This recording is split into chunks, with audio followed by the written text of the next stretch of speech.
Hello, and welcome to Sports Talk. I'm Phil Hill, and this month we take an up-close look at the Rutgers Scarlet Knights women's basketball coach, Vivian Stringer. This three-time National Coach of the Year left an ultra-successful program at the University of Iowa to come to the banks of the old Raritan. We'll listen to what those close to the program have to say about her and get a glimpse of individuals who have affected her life. Let's take a look. Coach, last year your team was 29-6. Of course, you took them to the Elite Eight of the NCAAs, and this year you're on track certainly to match that record. But the team, do you think they're playing as well? No, I don't think that we are playing as well, and probably the next question is why. And I'm not really sure. You know, it's interesting, and before my eyes, I've heard before and now I'm seeing, you know, when you add or delete one person being Tamora Young, who was a significant person nonetheless, but all projections were, well, you know, we would be fine because we had a number of other players that could step up who were here last year, and a number of freshmen that could step up, but quite frankly, we, for whatever reason, have not found the chemistry the way that we need there doesn't seem to be the same level of confidence, and perhaps that's because our opponents have known that even though, even if Shanetta wasn't hitting, Tamora would, or if Tamora was hitting, Shanetta, you know, wasn't. I mean, we had an excellent balance because, I mean, Tamora Young was a 1,000-point scorer. And when you have that kind of a threat, I think that it opened things up for everyone. Few people could recognize how much until we struggled this year. And sometimes it doesn't have to be a change in skills that are brought to the floor, so much as just a chemistry that you may or may not have.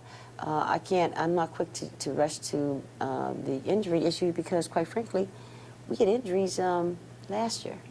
You know, so do I think that? You know, we've had people out for extended periods of time, starters, nonetheless, but it still is not a legitimate excuse. The only thing I would offer is that we do know what it feels like. We have been there for the most part, and we're going to continue to work hard each and every day because, like with anything, you can't just wait and wish something to happen. You have to do some things to try to make it happen, and that's what we'll be attempting to do. Okay. Your teams are known for your defense, and it's been said that the intensity and attitude is a direct reflection of the coach, you. And a lot of people, they get to see you on the sidelines at game time, and you may have your hand on your chin, and you may actually sit there quiet for most of the game. But until someone has seen one of your practices, I don't think they really understand. Phil, you were at our practice, weren't you? You're right.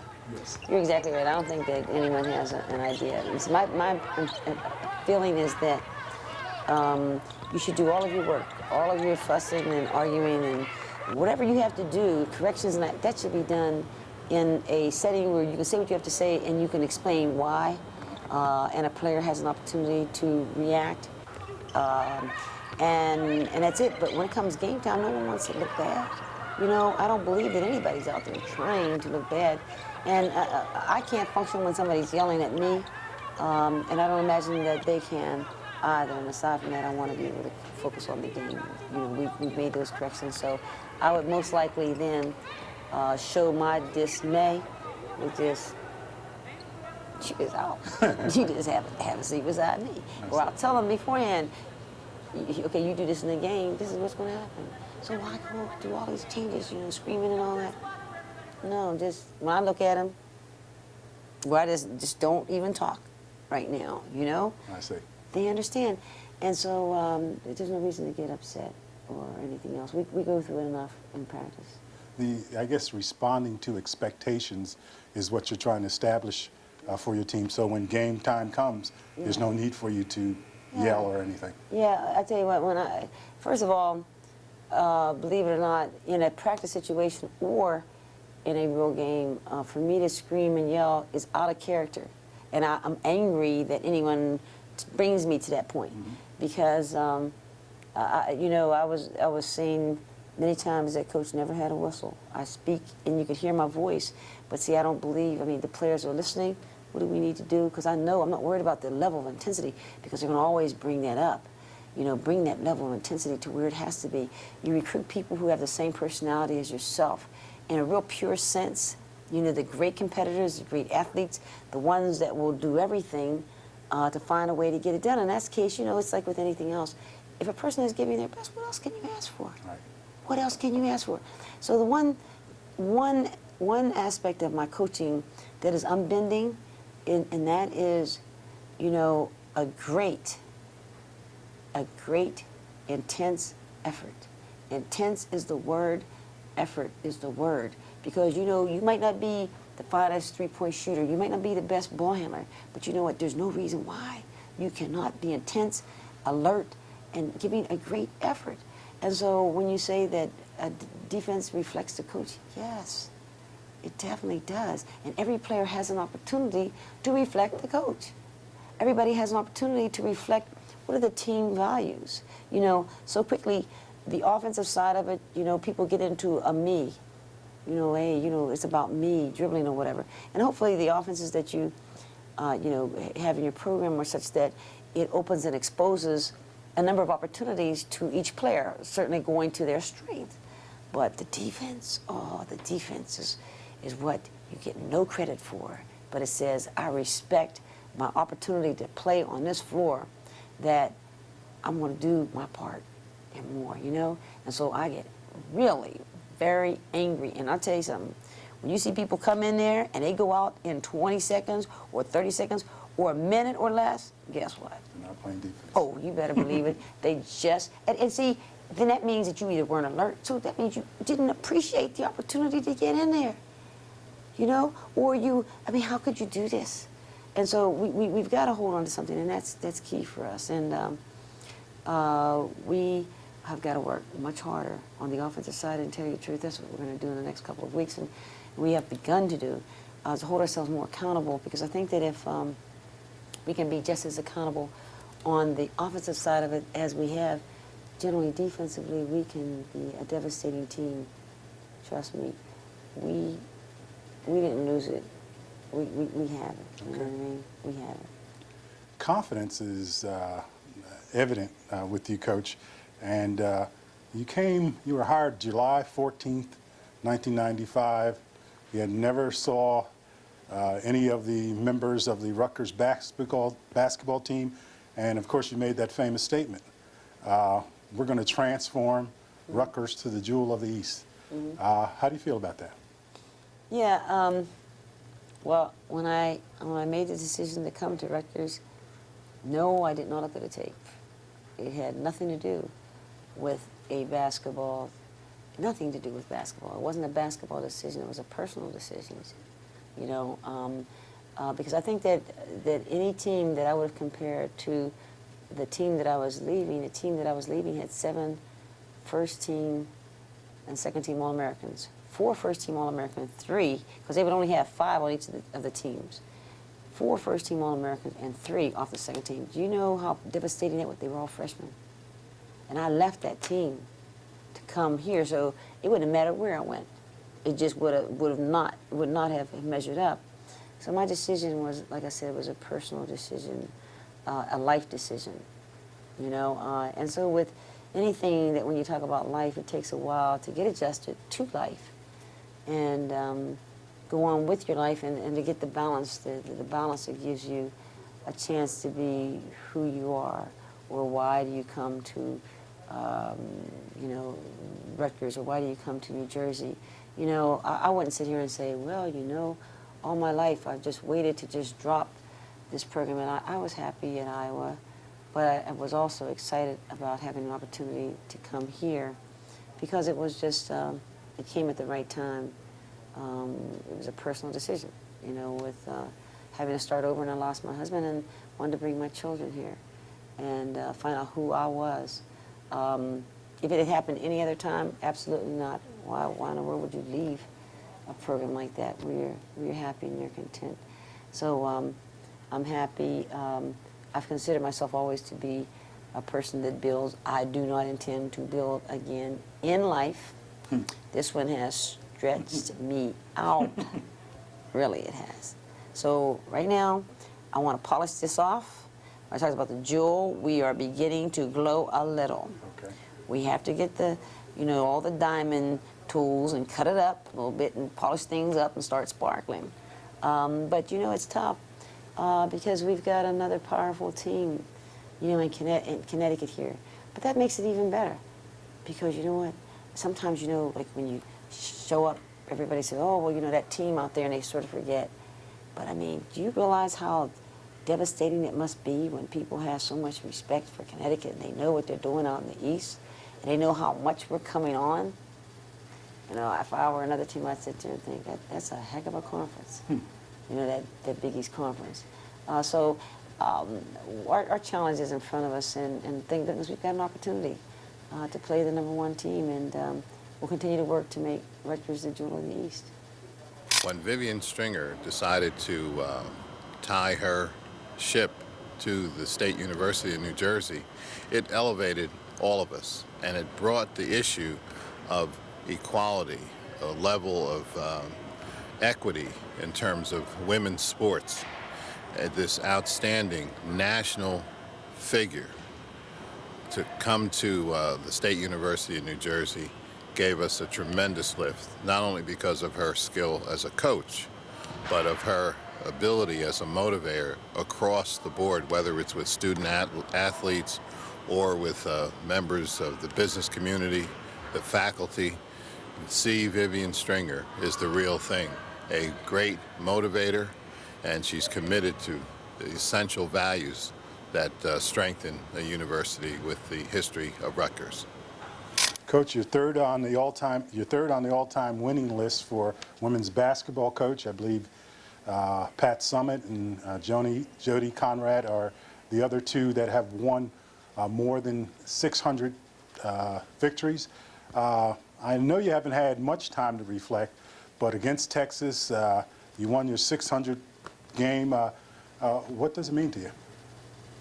Well, I do consider it an honor, and I just keep thinking that's a lot of games. That's a lot of games. It really is, and what I think, that if someone had told me when I first started coaching, I was so enthusiastic. I mean, like, can I just coach? And I was so glad, because I had volunteered to coach 4 or 5 teams at our university, because I didn't think anyone would let me coach the basketball team, But if anyone had told me this was game #1, do you know how many years you would have to coach? I could never, in my wildest dreams, set foot to coach that number. I think I would have been exhausted, and it just would not have seemed possible. But I think that, like you say, times, when you're having fun, time flies when you're having fun. Because I approach each year with a drive, a level of enthusiasm that fuels me. If I can't, and sometimes it has scared me when I haven't been like pumped up, can't wait to get started, that scares me, because I know that I can't coach unless I'm so enthused about it, because I know me, I've got to see every detail. It's just every movement, every detail. I feel it, I see it. When it ever gets to the point where, I sort of, hey, that's okay, then, like, tap me, I'm not here, So as long as I'm driven like that, then that's good, It's good. It's good for me. It's what drives me. But I look forward to the challenge each and every year, and I think that 600 games, do you know that every year I've got to be driven just like that, each and every year. And I truly am. And really, for this year, I could hardly sleep a week before the start of the season. Now I'm not sleeping as much. That's interesting. You know what? If I had known, if I knew then what I know now, maybe I would have gotten my sleep and said, look, this is a long road. But I really couldn't. I was just excited and enthused, and I still am. I am, but I should add that excitement and that enthusiasm is also accompanied with, like a pensive mood, and one that says, what's going on? Come on, sort it out quick. you know, sort it out quickly, you know, because time's running out. And so there's that quiet sense of urgency that's here as well. And that's where I'm looking at. 600, I don't plan to be here for another 600. Quite frankly, I don't even know about 100. This is a bad time to ask about how much longer, but I'm grateful for the many young people, players who entrusted me with their lives and their parents. You know, and if I've had an opportunity to affect their lives in a positive way, then, you know, I've been really lucky, because I think that in life, you know, you can be rich, you can be famous, you can be a lot of things, but if you ever have an opportunity to have someone say, you know what, you made my life better, I mean, there's no way, you can't put a value on that. And so I was telling our young people in the game opportunity that we had to play for Martin Luther King that, I mean, this man made it possible for a lot of people to enjoy life in a more in a quality way, you know. And so I remember him and the Kennedys and people like that that affected life. And I vowed, though I was hurt about their death, that if I had an opportunity to work with young people, it just so happens that I'm coaching basketball, that I want to teach people to always expect the best and to give their best and continue to touch other people. So I've been real fortunate. 600 games, and how many years later, you know, I'm still around and still loving what I'm doing. Jeez, you know, that's lucky, and that's very fortunate, you know, and a lot of people in life can't say that. And, you know, that hurts a little bit, because I wish everybody in this world could do something that they really love. I hope you like what you're doing. I hope that you do. I was telling my son, because it's true, when I was my second year of coaching at Cheney, which is where I first started, I applied for a job at a box factory. And the reason that I did is because I had never really physically worked, you know. My father worked in a coal mine, and he worked hard. And I saw soot in his face, and I saw him cough when he came home, and it was always this black stuff that came out. And by the time my father was 45, he had died. He had lost both of his legs, you know. But yet I never saw him miss a day of work. I never saw him miss one day. And so I always felt like I cheated. You know, it was just something inside of me. So I got a chance to go to college. He didn't. He was, you know, one of the top 2 students in his class, you know, but he didn't. You know, he had 6 children, and he worked. This is a man that gave everything he could. And my mom and he pinched their pennies to make us have a quality life. And so now I get a chance to go to college, and all of a sudden, you know what I mean, by the time I was 23 years old, I had been to China, I had been to Brazil. It's like, this world has taken me so many places. And I felt, like I said, that I had cheated, so I wanted to work in this box factory, figuring that I'll run a little forklift, and, you know, all these boxes were heavy, and I'd see this, and that would simulate. I just want to know what it felt like to physically work, to have your back hurt. But I'm going to tell you something. On that assembly line, that was boring. It was boring, and I thought I would gladly have the people exchange. See, I watched women that were 65 working there. It was physically taxing. It strained me, and I was a 20-some-year-old. You know, I thought, the most important thing in life is to do something that you really enjoy. Because I would take the lesser money because she deserved more, because I couldn't take it, you know, in my mind, what was being done. And so I just hope that all the young people whose life I have an opportunity to touch have a chance to do something that they really want to do. Coach Stringer means everything to my teammates and myself. I think that when you talk about a positive black role model, I think that Coach Stringer best fits that. She best describes what a role model should be and what she stands for. I think that she's a mother figure first, and then she's a mentor, she's a coacher. I mean, she's a coach, and she inspires us to be the best that we can be as basketball players, but not only as basketball players, but as young women growing up in today's society. And I think that when you look at a coach, I think she should resemble and be all of that, be a mother, a teacher, an inspirator, and a motivator. Coach, one of your strengths has certainly been the ability to recruit. We talked about Iowa, where I think your last recruiting class, 5 consensus All-Americans, including the Naismith Player of the Year. You came to Rutgers, and your first recruit, of course, Shanetta Stewart from Philadelphia. This year, you brought on several All-Americans as well. Why are parents ready to entrust their jewels to a Vivian Stringer? That's a good question. But you know what I think happens is that sometimes, you know, we can know that our intentions are best. That is, that we're going to treat them as we would our own daughter. When I say that, I know that the parents know, yeah, she knows what she's talking about. She has her daughter. I think I have an excellent balance. I understand the difference between, I understand about balance between basketball and life and academics. I've had to understand that as a parent and as a coach. The importance of getting their education and being a basketball player. And I think there are so many things. Maybe I might get an edge in a few things. I just know that in my heart of hearts, my intentions are the best. I know that I'm going to love them and look after them as I would my own. And as much as possible, the mom and the dad can be comfortable knowing that they've got another mom away from home. And, you know, I had a son who was also recruited. I have a son who was also recruited for Division I scholarship. And so, you know, the only thing I wanted is I just want to look these coaches in the face because, first of all, I knew that he was talented enough, as I would hope that the parents, when I come into their living rooms, can see truth in me. And over the years, you know, I've been around long enough that a track record, good or bad, can be developed such that wherever you go, oh, well, you know, 3 years ago, 5 years ago, 10 years ago, thus and so bad things. Or, on the other hand, positive things that have happened.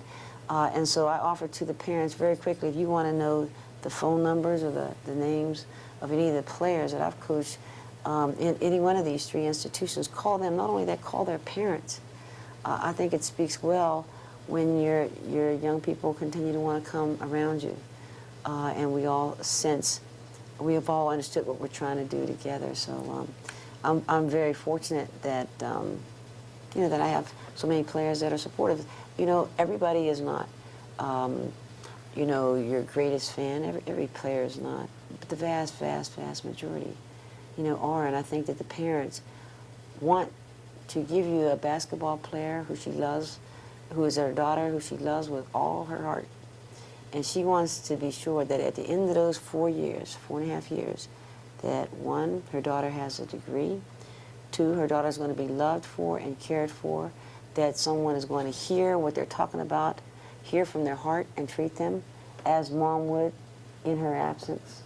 Mom wants to be sure that this young woman that she's sending to college, or this young player that she's sending to college, is going to become a young lady. And while you can never guarantee everything in life, I really feel that commitment in my heart, and I've worked hard to make sure that I've followed through with that commitment, and I think that the parents believe that. And I remember I shared with you one of our players, Dana Boonen, who, when I went to recruit her in Belgium, and when we sat there and talked, and her mom got up and went to the restroom. And then she went from there to the kitchen, and I could hear her sobbing. And Dana and I were in there talking. And her mom came back, and she was just crying, and she said, you know, I love her so much. To think that she would go to another country is unbearable. But I hear you, and I know this is good for her. You know, I don't want to let her go, but I know that this is best. You know, this is best, you're the one. I mean, it makes me feel very good. I can't tell you. And you know what? I heard Mom, I felt her heart, I felt her tears, and I know that everything in my power is going to be keeping an eye on Dana and all the Danas of the world, all my players, whether they're here or not. And I hope that Mom has a sense, I think that she did. I think that's why she allowed her to come, that I'm going to look after her,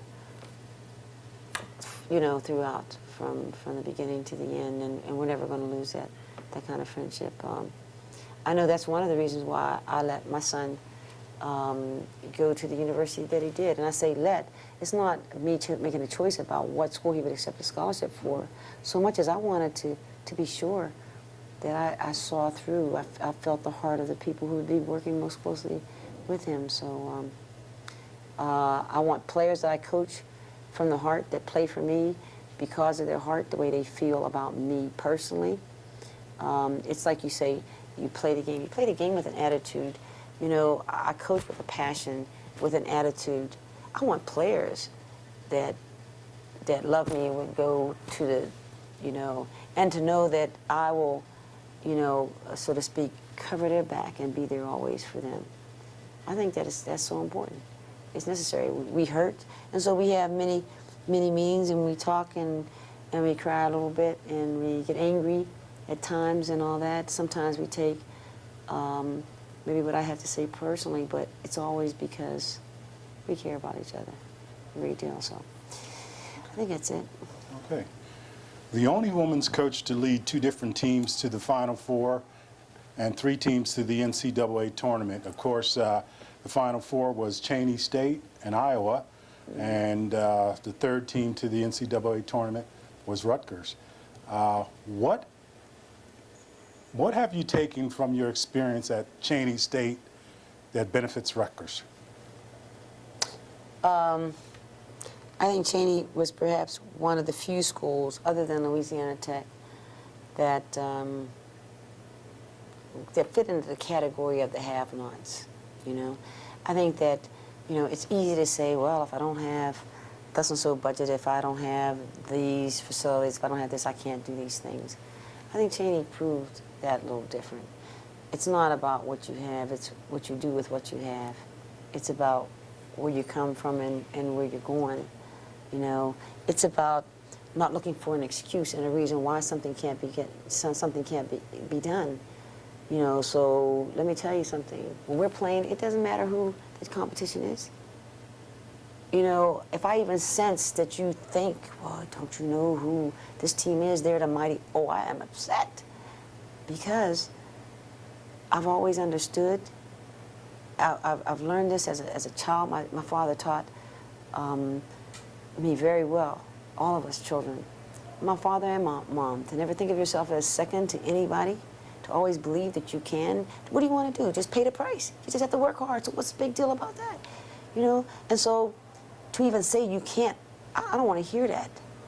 You know, to say, talk about what you can't do and what you don't have. Let me tell you something. Rutgers is rich compared to, physically rich, monetarily rich compared to a Cheney. Certainly Iowa had everything in that respect. So let's not make excuses about something. All you want to do is, how many people are out there? 5. There's a ball. There's an official. What do we have to do? What price do we have to pay? So I learned not to make excuses, to be upset about it and try to figure out another way to get it done, but not really to look for an excuse, and to always believe that you can, and to persevere. There are so many great things that I think I've learned through it all. And you know what? And also know that you don't get respect by asking for it. It's not about money. You just can't say, well, you know, I want to be president. Shazam, I got all this money. It's about respect. You can't buy that. You know, you can't buy that on a basketball court. If you come out on a court and you look like you're scared, then guess what? You have no respect, and in about 5 minutes you're unveiled. So this great athlete that you were pretending, so there's a presence, if you will, there's an attitude. You know, because it's if you're not sure of who you are and what you're doing, there's a bluff. You know what I mean? Okay. There's a bluff, and it's all a part of the game. And what I know is that sooner or later you pull a bluff, you begin to believe that yourself. So wait a minute, you know, they back down. Guess what? We got him. Why, gee, I'm not so correct. I'm pretty darn good. You know, and so it works both ways, and that's why what you try to do in playing is you come out, you play with an attitude, with an air of confidence. And if you had a question about it, you try not to show it, because the minute that someone senses that, they take advantage of it, and your cover is is so to speak, exposed. And so you've lost a portion of it. Then you hear when Connecticut just got finished playing, when we played Connecticut, at the halftime, they asked the coach, they said, well, what's different about this Rutgers team? He said, you know what? Everybody else comes down here 10, 15 points down. Right. Because as soon as they think about coming in there, they start to shudder. This team comes in here like they know they're going to win. And I think that's the first level of preparedness that everyone has to have. Come in there with the right attitude in the first place. You know, so I've learned a lot. You know, I've learned a lot, and I always am pulling on my experiences at Cheney and at Iowa now, because I can use those to benefit me, hopefully, at Rutgers. You talk about respect, and I'm going to take advantage of you right now and tell you certainly the most respected coach for me on the men's side is John Cheney of Temple. And I know you happen to have a special relationship with him. And tell us about John Cheney. John Cheney is the biggest reason that I am where I am today. And that's really no exaggeration. I am so fortunate because of the first year that I was at Cheney, he came the second year. And I was always like a sponge trying to ask as many questions as I could. How do you do this? How do you do reading? But John was so willing to share everything. He taught me a lot about life, his philosophy, about discipline in the game, and that. I mean, I always enjoyed defense, but it took on a new meaning.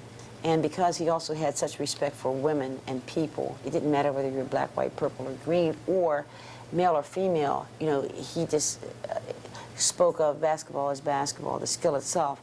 And he not only spoke of that, but he went about affecting all of the fellows who he had coached, you know, who he was coaching, to respect the women as athletes, as skilled athletes. And I might add, not paying, well, you know, those poor girls. No, it wasn't about that. No. We had a number of outstanding athletes. It was in a year that we went to a Final Four as well. He had a team that his team played for the national championship.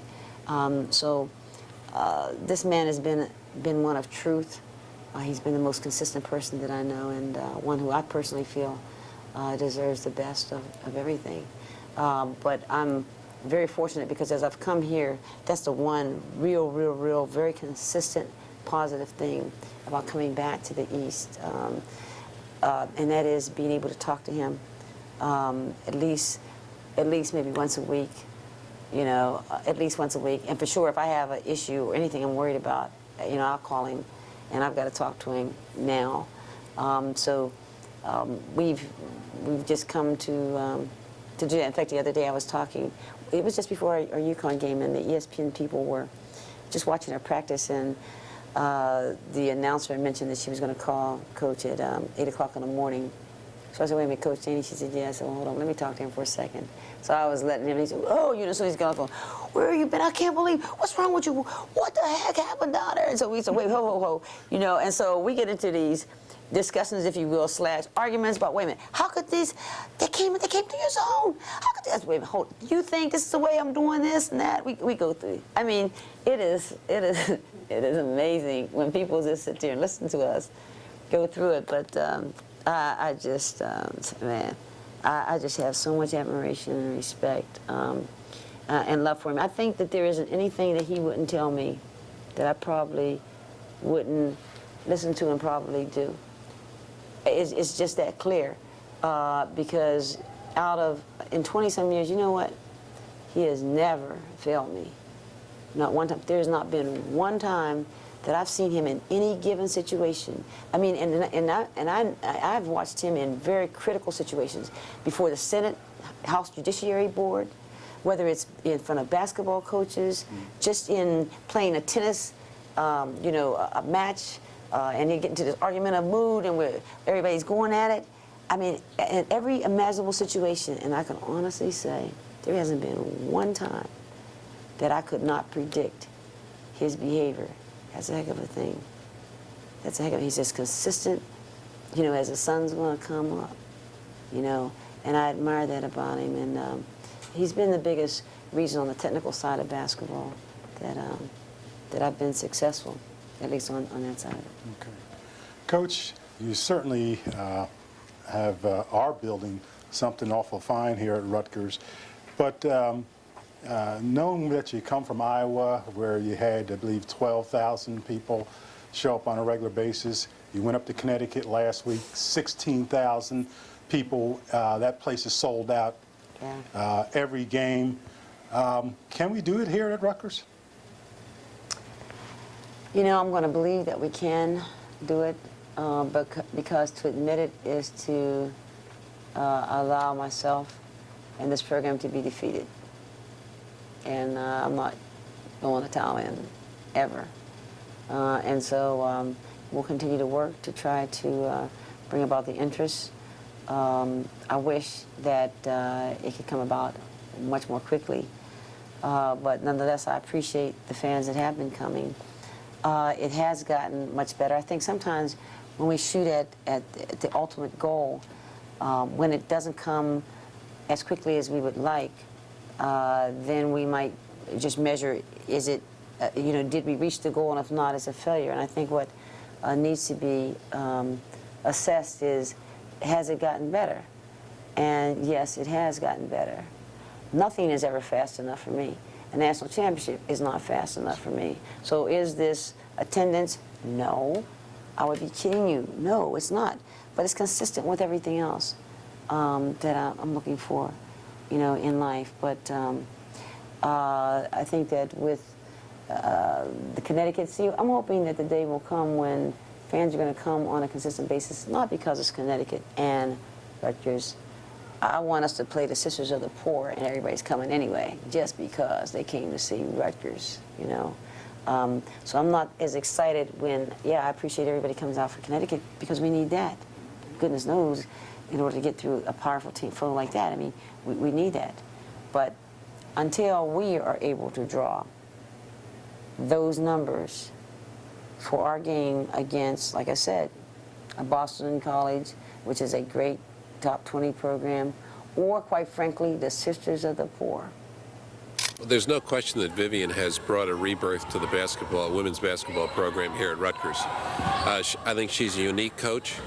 She's demonstrated that with her record. She's the third woman coach to achieve 600 victories in her coaching career. But I think more importantly, she's demonstrated that she can take different teams to the Final Four. She did it with Cheyney State. She did it with the University of Iowa. And I really expect that she will do it with the Rutgers women's basketball team. She's tremendously dedicated. She works extremely hard. There's nobody that will beat her by working harder than she does. But she also demands the same of her women. And I think that's important because they learn great lessons for life. And this is an important aspect of coaching to Vivian.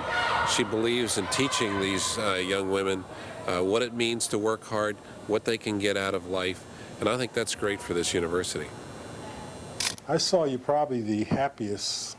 Matter of fact, the most acting out that I've seen of you has not been at a game, wasn't at the game that I saw Connecticut when you beat Connecticut last year, but was at a semifinal state playoff game at North Brunswick High School. Oh yeah, yeah. Your son David was playing, yeah. And North Brunswick won, and you were all over the place. Oh yeah. David, Janine, and Justin Yes. at home there. Yeah. That's a full-time job as well. Oh, it's. Let me say it like this. It's like, for anyone who's ever had children, when you come home, when things seem so bad, and you come in the door and you see that smiling face, or you're dealing with the issues at home, it just makes it all worthwhile. Or for people who come home and see a dog. You know, the dog just wags its tail and it comes up and licks you up, and it makes you feel good. And, I'm so happy that David's here now, and he's going to be playing football here. It felt good to watch him play at North Brunswick. I got so excited. I couldn't wait until the game came, and whether it was getting a popcorn or just getting my gloves and coat on, and just being a mom with everybody else. And just, I get so excited that I had to keep remembering, don't forget, you're You're a mom, you're not the coach. So let's not talk about the technical part of this, not the catches or anything like that. And believe me, I didn't, because I was so excited about just playing. I just wanted to see him play and have fun. And with Justin now, I mean, that's the one place on a more consistent basis that I try to make it every effort to be on time, because I want to see every second that I can of Justin playing. I mean, and you know what was great is when they were playing soccer. Oh, get yourself a cup of coffee, have that lawn chair, and yourself one of those fruit rolls or something like that. It was so much fun. To me, you're right. You're right. You know, there was nothing that had to be judged. Nothing. Just that, you know, people you love are having fun, and you're happy to see smiles on everybody else's face. And it's interesting. I forgot about that, but you're absolutely right. And I think that for that matter, you know, with the game as coaches, I keep thinking that for Final Four, what would touch me most is to see these players just, you know, just fall out from just the sheer exhilaration of accomplishing something so great. That would bring tears to my eyes and cause me to cry more than anything, just to feel it. I can feel it. I've seen it. You know what I mean? Just to be at a Final Four, I want to see that, because that's something no one will ever take. You can't know it until you go. You just got to go.